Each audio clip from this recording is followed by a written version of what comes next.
Essa aí agora, que a gente está mostrando para você que está em casa, é a confusão depois do clássico de Sergipe e Confiança.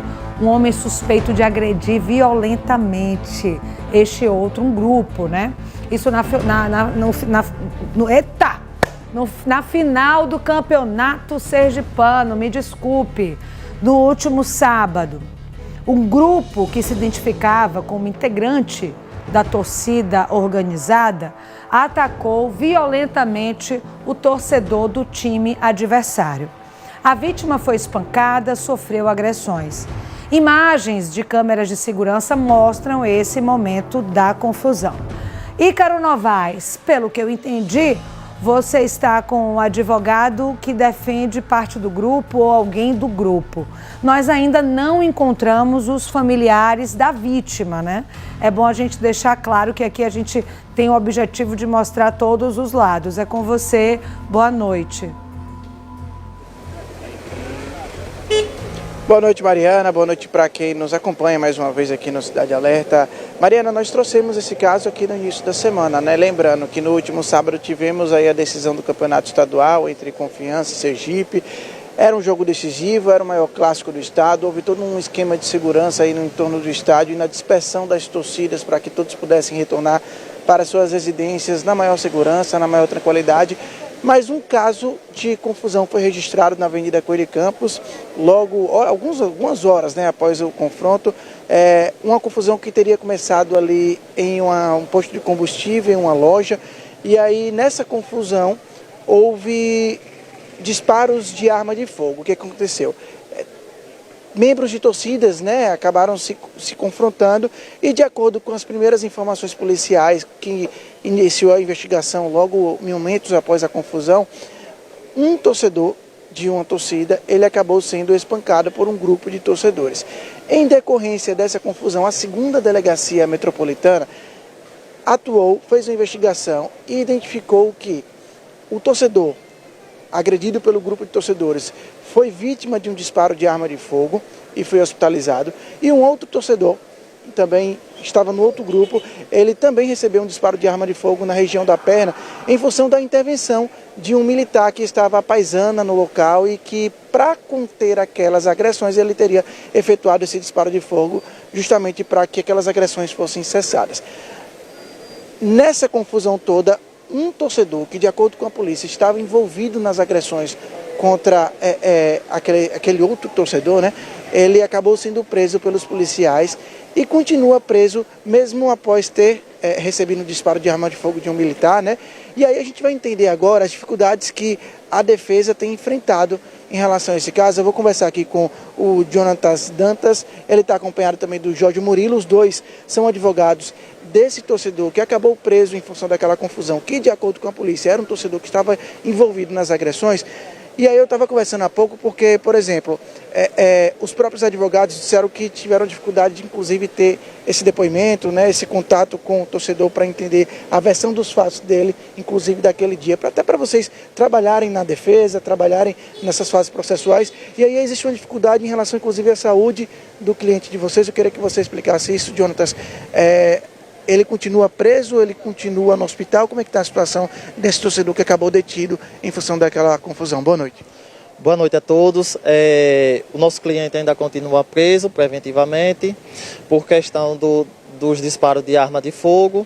E o que está acontecendo é o cerceamento de defesa, né? Que o hospital está se negando a entregar prontuários, né? Depoimentos também do inquérito policial. Algumas imagens também foi dificultada para a defesa. E o que está acontecendo é que ele saiu do hospital, hoje ele se encontra no Copecan, né? Houve agora um relatório médico que ele está com trombose aguda por conta dos disparos de arma de fogo, o que revela também nos vídeos também que o nosso cliente é praticamente tecnicamente inocente. Por quê? Porque não há legítima defesa por conta do agente policial, porque os disparos de arma de fogo foi alvejado ele de costa. E aí, ele está no Copecan hoje ainda precisando de um internamento, de um atendimento médico. O que vocês sabem em relação desse relatório que vocês tiveram acesso? ele está precisando de internamento, só que nós podemos observar também que hoje o sistema prisional ele não dá um suporte total como a situação que ele se encontra, né, no momento. A polícia divulgou no início da semana para a imprensa que ele havia sido detido justamente por estar envolvido naquelas agressões e que a intervenção policial aconteceu, do militar paisano, aconteceu em função de que ele seria um dos que não tinha cessado as agressões no momento em que foi anunciada ali a presença daquele militar. Já existe a versão dos fatos do seu cliente em relação a essa informação que a polícia trouxe ou ainda não existe essa versão? Que tipo de contato teve em relação a esse fato especificamente? Ainda nós não podemos ter um depoimento, ouvir o nosso cliente reservadamente, por conta que foi na enfermaria, um policial estava por perto e não permitiu assim o sigilo profissional. Então nós evitamos os fatos e aí estamos trabalhando com o que nós temos, né? Mas estamos com grande expectativa de retroceder e inocentar o nosso cliente. O doutor Jorge está por aqui também. Doutor Jorge, o senhor disse que o Jonatas tem acompanhado, mas eu vou pedir para o senhor vir para cá só para entender quais os próximos passos agora, né? De que se encontra, o cliente de vocês se encontra nessa situação, vocês disseram aqui do cerceamento da defesa, dessa dificuldade, quais os próximos passos como advogados em função de tudo que envolve esse caso? Boa noite, Mariana, boa noite a todos os ouvintes, boa noite.